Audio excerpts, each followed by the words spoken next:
Hello everyone, welcome back to my channel. In this video, we are going to discuss about must-read works of Mulk Raj Anand. So before moving on to the topic, let me tell you that I have already made a detailed video on the biography and important works of Mulk Raj Anand, जिसका link मैंने description box में दे दिया है. And in this particular video, we will discuss about the must-read works of Mulk Raj Anand, which are really very important for net point of view. So watch this video till the end, and if you haven't yet subscribed my channel, then do subscribe to it and hit the bell icon so that you can get notifications of my upcoming videos. Now let's jump to the topic. So first important work of Mulk Raj Anand is Untouchable, and it was also his first novel. Do you know it was rejected by 19 British publishers? Then by the efforts of E.M. Forster, it got published in 1935, and E.M. Forster also wrote the preface of this novel. This novel exposed the dark side of India's untouchable caste system, and this novel gave him the reputation of India's Charles Dickens. Yes, मुल्क राज आनंद को India का Charles Dickens कहा जाता है just because of this novel Untouchable. This book, The Untouchable, was inspired by his aunt's experience when she had a meal with a Muslim woman, and then she was treated as an outcast by her family. So it describes a day in the life of a sweeper boy, Bhaka. Bhaka is a central character of this novel and who is untouchable due to his work of cleaning toilets.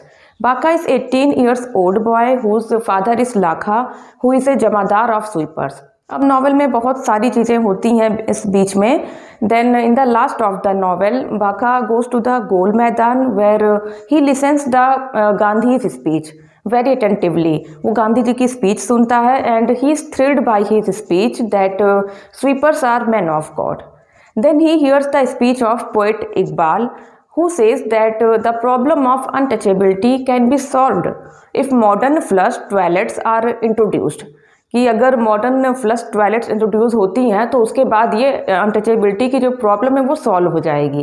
Then the sweepers can be free from cleaning dirt. Bhaka returns to his home in the outcast and he is thinking that this is wonderful machine that can remove dung without anyone having to handle it. वो अब यही सोच रहा होता है कि ये machine बहुत ही ज़्यादा अच्छी है जिसके मदद से हम इंसानों को डर्ट क्लीन नहीं करना पड़ेगा. इस तरह से इस नॉवल का एंड हो जाता है. Second must read work is Coolie. It's a second book written by Mulk Raj Anand and which was first published in 1936. Like much of his other works, this novel is highly critical of British rule in India and India's caste system. The plot of this novel revolves around a 10 years old boy Munu who suffers a lot due to poverty and exploitation. I have already made a detailed video on this novel, so just check out that video in my channel's playlist. Third most important novel is Two Leaves and a Bud. His well-known novel Two Leaves and a Bud describes the pathetic plight of the laborers in Assam tea plantations. It deals with the problem of indentured laborers who had to lead a life of inhuman subjugation. It describes the ruthlessness and injustice of India's white rulers. Central character of this novel is Gangu, who is a Punjabi farmer. He goes as a laborer to the tea plantations of Assam. His wife Sajni and his daughter Leela also goes with him.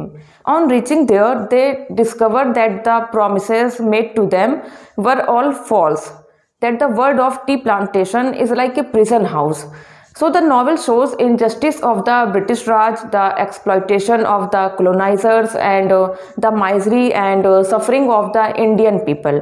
Fourth important work is the trilogy of Mulk Raj Anand. Yes, Mulk Raj Anand wrote a trilogy of novels that is called the Lal Singh trilogy. It was published during the years 1939 to 1942, the period of ongoing Second World War and the era of the Gandhian struggle for independence. It's a group of 3 novels and these novels are Village, Across the Black Waters and The Sword and the Sickle. All these novels deals with the life of Lal Singh. First is Village. The Village deals with the life of Lal Singh, who breaks through the army in order to live an intenser and fuller life. The early part of the village describes the playful life of Lal Singh and his friends. One day he is caught playing with the landlord's daughter Maya. Then the landlord accuses him of the crime he never commits. He also cut down his hair, which is against the Sikh religion. The police beat him very badly, and then Lal Singh runs away and he joins the army. Second is Across the Black Waters. Across the Black Waters is the continuation of the village. It is a highly moving and realistic picture of the rank and file of soldiers, their prejudices and faithfulness, their enemies and their friends and bravery, and the daily life of soldiers are portrayed in this novel. When Lal Singh sees the horrors of the war, his heart is filled with the milk of human kindness. Here in this novel, Lal Singh befriends Andre and Mary, and he writes to his mother about the hospitable treatment he received in a French family. He also writes about the free mixing of men and women, and about the rights and liberties the women enjoyed in Europe. In the last of this novel, Lal Singh is taken as a prisoner by the Germans. Third book in this trilogy is The Sword and the Sickle. It was first published in 1942. The title of this book was given to Anand by George Orwell. The book was the final part of the trilogy that include the village across the Black Waters. It is the final book of this trilogy. The Sword and the Sickle presents the contrast between the life of soldiers and that of peasants. After the end of the war, Lal Singh is released and he comes to India. On his return to India, he has to face many problems. The promised gift of land is denied to him and he is thrown out of the army. Poverty has disrupted his family, so he joins a revolutionary group led by a count or a declassed landlord. The group has no ideology. It is a matter of great shock and frustration for Lal Singh. Lal Singh then meets Mahatma Gandhi and he realizes the weakness of the count's method. In the last of this novel, Lal Singh is eventually educated to wisdom and maturity.